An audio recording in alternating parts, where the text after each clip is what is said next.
Shotgun shells are primarily loaded with many individual projectiles called pellets or shot. These are offered in different materials based on application.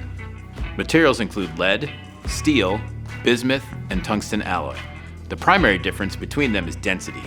Denser pellets carry their energy farther than those that are less dense, which means longer effective range.